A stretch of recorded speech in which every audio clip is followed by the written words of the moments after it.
particularly eliminating areas. I've heard they've made great progress, and under this leader, he's a great leader. I think he wants to make great progress because there's no solution the other way. The other way is only going to lead to death and chaos and poverty. It's all it's going to lead to, and he understands it. Your Prime Minister understands that. Are you concerned about the human rights situation in Kashmir? About which? Human rights situation, human rights Sure, violations. I'd like to see everything work out. I want it to be humane. I want everybody to be treated well. You have two big countries, and they're warring countries, and they've been fighting. And I mean, I heard a very aggressive statement yesterday. I don't have to say that. I was there. I didn't know I was going to hear that statement. I had said, but I was sitting there, and I heard a very aggressive statement yesterday from India, from the Prime Minister, and I will say it was very well received within the rule, within the room, the statement itself. That was a big room. There were 59,000 people.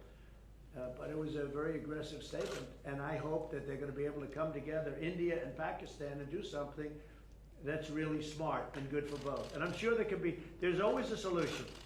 And I really believe there's a solution to that.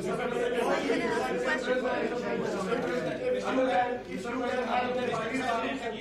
might find a Nobel Prize. Mr. President. You've asked one already. Go ahead. Quickly. Make 1 second statement.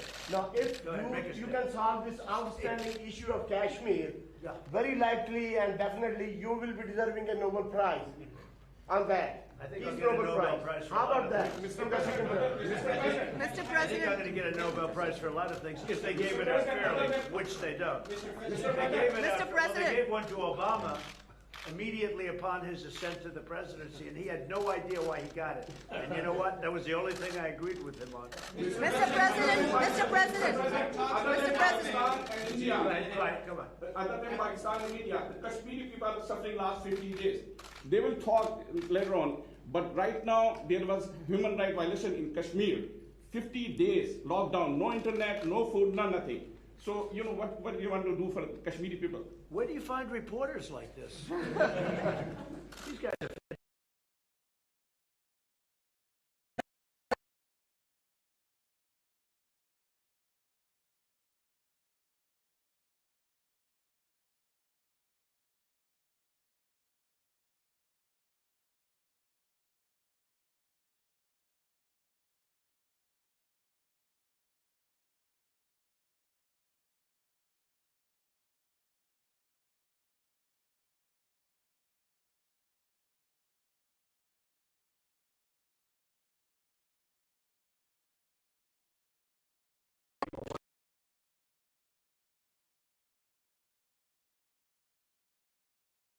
with a little strength. They thought they went in with weakness, and I canceled everything. We have hit them harder in the last 2 weeks than we've ever hit them before. When do you think the talks could resume again, sir? We'll see what happens, but I will say that the Prime Minister has been very helpful, and he wants to do something. He wants to see something happen, so that's fine. Mr. President, last time. Mr. Prime, sir, would you like to raise the issue of curfew, lockdown, and atrocities in Kashmir before President of America? Mr. President, I was going to raise it in private, but it needs to be said that for 50 days, 8 million people are under siege by 900,000 troops. And it's a humanitarian issue, and so I was going to say that were you supposed to meet Narendra Modi now, I would have asked you to at least lift the siege. I mean, it's a huge humanitarian crisis taking place. Okay, so we're going to be talking about that in a little while. And Mr. Prime Minister, what are your expectations from American President about the Kashmir issue? My expectations, President Trump heads the most powerful country in the world. And the most powerful country in the world has a responsibility. And you very kindly wanted to mediate in this. And you also said that both of us, India and Pakistan, has to agree to mediation. But unfortunately, India is refusing to talk to us. So in this situation, I feel that this is the beginning of a crisis. I honestly feel that this crisis is going to get much bigger, what is happening in Kashmir. So we would like to talk about that later. But just the fact that the position of the United States, it's the most powerful country. It can affect the United Nations Security Council. it has a voice. So we look to the US to put out flames in the world.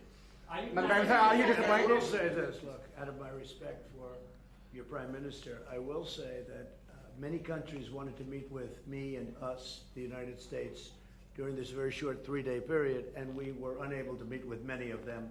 One of the countries I wanted to meet with was Pakistan and your Prime Minister, and it's an honor to be here with you. And I think you should let us start talking now, because but I do appreciate it's a tremendous spirit from your press. I don't see that with us.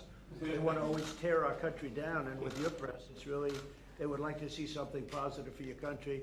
And I will tell you this, you have a great leader.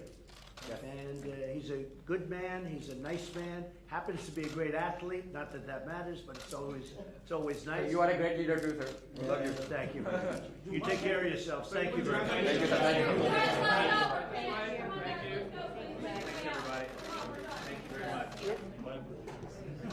Thank you. Very much.